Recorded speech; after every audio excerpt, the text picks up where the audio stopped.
জীবন মানে সমস্যার সমাধান করা। জীবনে সমস্যা আসলে সেই সমস্যার থেকে ভয়ে পালিয়ে যাওয়া নয়। বন্ধুরা, এই অসাধারণ প্রসঙ্গটাকে কেন্দ্র করে আজকে আমি আপনাদের সুন্দর একটি গল্প শোনাবো। চ্যানেলে নতুন হলে সাবস্ক্রাইব করতে ভুলবেন না এবং অবশ্যই গল্পটি ভালো লাগলে একটা লাইক আশা করব। রিমঝিম এখন উচ্চ মাধ্যমিক পরীক্ষা শেষ হয়ে যাওয়ার বেশ কিছুদিন যাবৎ ছুটিতে আছে। রিমঝিমের পরিবারে রয়েছে তার মা, বাবা এবং একটি ছোট ভাই। রিমঝিমরা শহরের একটি ফ্ল্যাটে থাকে। ওর মামার বাড়ি হলো ওদের বাড়ি থেকে বেশ অনেকটাই দূরে এক মফস্বল এলাকায়। বেশ দূরে হওয়ার কারণে ওদের সবসময় মামার বাড়িতে যাওয়া হয়ে ওঠে না, কারণ রিমঝিম আর ওর ভাইয়ের স্কুল রয়েছে, ওদের বাবার অফিস রয়েছে, ইত্যাদি ইত্যাদি নানান রকম কারণ। উচ্চ মাধ্যমিক পরীক্ষা হয়ে যাওয়ার পর রিমঝিমের বাবা অফিস থেকে বেশ কিছুদিনের ছুটি নিলেন সহপরিবারে রিমঝিমের মামার বাড়িতে বেড়াতে যাওয়ার জন্য। কাজেই ছুটি নিয়ে রিমঝিমরা সকলে মিলে তার মামার বাড়িতে মফস্বল এলাকার দিকে রওনা দিল। সেখানে পৌঁছে তারা তো খুব আনন্দিত। অনেকদিন পর তারা মামার বাড়িতে বেড়াতে এসেছে এই আনন্দে। রিমঝিমের দাদু অর্থাৎ তার মায়ের বাবা ছিলেন একজন অবসরপ্রাপ্ত স্কুল শিক্ষক। গ্রামেরই এক সরকারি স্কুলে শিক্ষকতা করতেন তিনি একটা সময়। কালক্রমে ওনারও বয়স হয়েছে এবং রিমঝিমের মামার বাড়ির সবাই খুব আনন্দিত রিমঝিমরা অনেক দিন পর গ্রামে বেড়াতে এসেছে দেখে। যেদিনকে তারা মামার বাড়িতে গেল সেদিন বিকালে রিমঝিমের খুব ইচ্ছে হলো দাদু দিদার সাথে বসে সাপ সিঁড়ি খেলা খেলার জন্য। রিমঝিমের মা বাবাও সায় দিল যে তারা সকলেই এই খেলায় যোগদান করবে। কিন্তু সমস্যা হলো একটাই, যে সেই মুহূর্তে মামার বাড়িতে সাপ সিঁড়ি খেলার বোর্ড মজুদ ছিল না।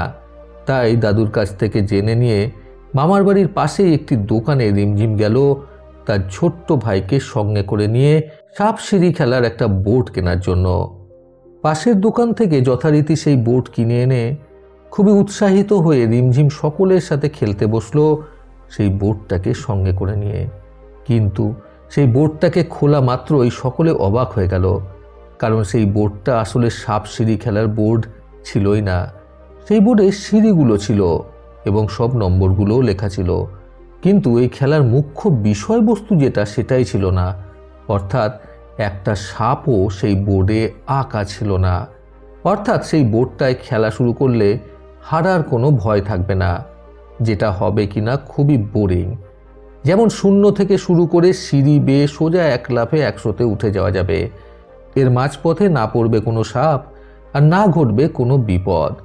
যাই হোক, রিমঝিমের মা তখন রিমঝিমকে বলল, কিরে মনা, এটা তুই কি ধরনের বোর্ড নিয়ে এসেছিস বলতো? এটাতে তো সাপ সিঁড়ি মোটেও খেলা যাবে না। তুই একটা কাজ কর, তুই বরং এই বোর্ডটা ফেরত দিয়ে নতুন বোর্ড নিয়ে আয়। রিমঝিমের বাবা তখন পাশ থেকে বলল, থাক, ও বসুক, আমি বরং যাচ্ছে। তারপর সেই বোর্ডটা নিয়ে রিমঝিমের বাবা দোকানে গিয়ে সেটাকে পাল্টে নিয়ে এসে সকলে মিলে জমিয়ে খেলতে শুরু করলো। সকলে মিলে সাপ সিঁড়ি খেলায় খুবই মত্ত হয়ে উঠেছিল সেদিন। আসলে পূর্বের যে বোর্ডটা কিনে আনা হয়েছিল সেটাতে ভুলবশত সাপের ছবিগুলো হয়তো ছাপানো হয়নি, তাই ওই বোর্ডটাকে ফেরত দিতে হয়েছিল। কারণ সাপ সিঁড়ি খেলায় সাপ না থাকলে কখনোই সেই খেলাটা খেলাই হয় না। সবাই মিলে খুব মজা করে সেদিন খেলার শেষে রাতের খাবার খাওয়ার আগে রিমঝিম বসে ওর দাদুর সাথে গল্প করছিল। তখন স্কুলের এবং পড়াশোনা ভিত্তিক, বন্ধু বান্ধব ভিত্তিক নানা রকম গল্প নিয়ে আলোচনা হতে হতে রিমঝিমের দাদু তখন বেশ কিছু শিক্ষামূলক উপদেশ রিমঝিমকে দেওয়ার জন্য বললেন, দিদি ভাই, তুমি তো এখন যথেষ্ট বড় হয়েছ আর জীবনটাকে অনেকটাই চিনতে শিখেছ।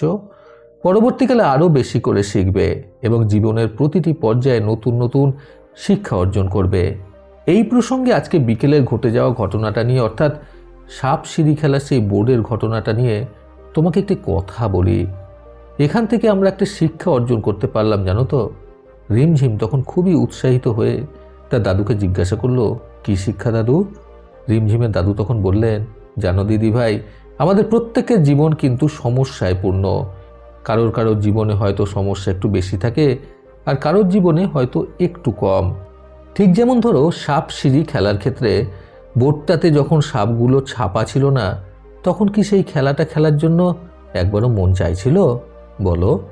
ঠিক সেই রকমই আমাদের জীবনে যদি সমস্যা না থাকে, তাহলে সেই সমস্যাবিহীন জীবনটাকে ঠিকভাবে উপভোগ করা যায় না। ধরো সাপ সিঁড়ি খেলার ক্ষেত্রে সাপগুলো আমাদের জীবনের প্রতিটি পর্যায়ে নানান রকম চ্যালেঞ্জ, আর সিঁড়িগুলো হলো আমাদের জীবনে আগত সেই চ্যালেঞ্জগুলোকে অতিক্রম করে সাকসেসের সিঁড়ি বেয়ে উপরে ওঠা। ধরো তোমার জীবনে একটা সমস্যা আসলো, মানে তুমি একটা সাপের মুখে পড়লে। তারপর অনেক প্রচেষ্টার পর সেই সমস্যাটা পেরিয়ে যখন তুমি সিঁড়ি দিয়ে উঠে সাকসেসের দিকে এগোচ্ছ, তখন আরও একটা সমস্যার মুখে পড়লে, অর্থাৎ আরও একটি সাপের মুখে পড়লে। ঠিক তখনই কিন্তু তোমাকে থেমে গেলে চলবে না, তাহলে তুমি জীবনের খেলাটা পুরোই করতে পারবে না। তখন তোমাকে কি করতে হবে? তখন তোমাকে সেই সমস্যার সম্মুখীন হয়ে সেই সমস্যাটাকে অতিক্রম করে আবারও সাকসেসের সিঁড়ি বেয়ে উপরে উঠতে হবে। ধরো আমাদের প্রত্যেকের স্কুল জীবনের সবথেকে বড় সমস্যা হলো প্রতি বছরে আগত পরীক্ষাগুলো। তারপর কলেজে উঠলে তার পরবর্তী সমস্যা হলো একটা ভালো চাকরি পেতে হবে। চাকরি পাওয়ার পর সমস্যা হলো একটা ভালো পাত্র বা পাত্রী দেখে বিয়ে করতে হবে। বিয়ের পরেরও সমস্যা হলো ঠিকঠাকভাবে সংসার করতে হবে, সন্তান লালন পালন করতে হবে, দায় দায়িত্ব পালন করতে হবে। এছাড়াও বিভিন্ন পর্যায়ে অর্থনৈতিক সমস্যা, বয়স বৃদ্ধির পর শারীরিক সমস্যা তো রয়েছে। কাজেই এই সকল সমস্যাকে কাটিয়ে জীবনে 0 থেকে শুরু করে 100 পর্যন্ত পৌঁছাতে হবে। আর যে জীবনের এই সাপ সিঁড়ি খেলায় সমস্ত সমস্যাকে কাটিয়ে উত্তীর্ণ হতে পারবে, সেই হবে প্রকৃত জয়ী। তা না হলে ঠিক আগের ফাঁকা বোর্ডটার মতো দেখবে, জীবনে সমস্যা না থাকলে সেই জীবনটাকে ঠিকঠাকভাবে উপভোগ করা যাবে না। বড্ড একঘেয়েমি হয়ে উঠবে সেই জীবনটা ধীরে ধীরে। আর এই সমস্যা প্রত্যেকের জীবনেই কিন্তু বিরাজমান। আমাদের মধ্যে কেউই কিন্তু সমস্যাবিহীন জীবনযাপন করে না। আমাদের এই পৃথিবী পৃষ্ঠে এমন কোনো মানুষ নেই যার জীবনে বিন্দুমাত্র সমস্যার অস্তিত্ব নেই।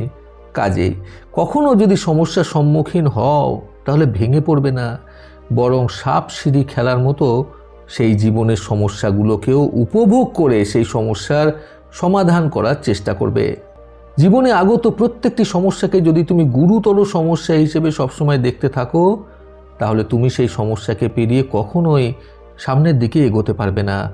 কাজেই সমস্যা এসে গেলে তাকে স্বাগত জানিয়ে বলবে, এসো, আমি তোমার সাথে লড়াই করতে প্রস্তুত। তাহলে দেখবে তোমার মনে হবে তোমার সেই সমস্যা তোমার মনের জোরেই অনেকটা দূরে চলে গেছে, আর বাকিটা একেবারেই ভ্যানিশ হয়ে যাবে ভয়কে জয় করার মাধ্যমে সেই সমস্যার সমাধান করলে। বুঝেছো দিদি ভাই? এই বলে রিমঝিমের দাদু নিজের কথা শেষ করলেন। রিমঝিম একগাল হাসি নিয়ে দাদুকে মাথা নেড়ে সম্মতি জানালো।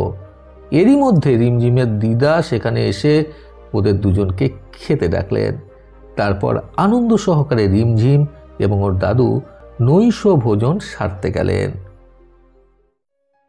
বন্ধুরা, সকল সমস্যাকে জয় করতে আজকের এই সুন্দর গল্প থেকে শিক্ষণীয় 3টি কথা সর্বদা মনে রাখুন। প্রথমত, জীবনে আগত সমস্যাগুলোকে কখনোই সমস্যা হিসেবে গ্রহণ করা উচিত নয়।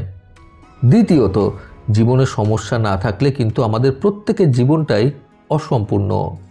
তৃতীয়ত, জীবনের একটাই নীতি হয়, সমস্যার সমাধান করো, আর না হলে সমস্যা থেকে পালিয়ে গিয়ে অন্য একটা সমস্যায় ফেঁসে যাও, আর জীবনটাকে এইভাবেই কাটাও। প্রতিবারের মতো আবারও বলবো, এই পৃথিবী তাদেরকেই সম্মান দেয় যারা ইউনিক কিছু করার ক্ষমতা রাখে। সকলের সুস্থ এবং সুন্দর জীবন কামনায় প্রকৃত জীবন থেকে আমি সন্তু চক্রবর্তী আবার আসবো আগামীকাল নতুন সুন্দর শিক্ষণীয় একটি ছোট গল্পের সাথে। ভালো শুনুন, ভালো থাকুন। ধন্যবাদ।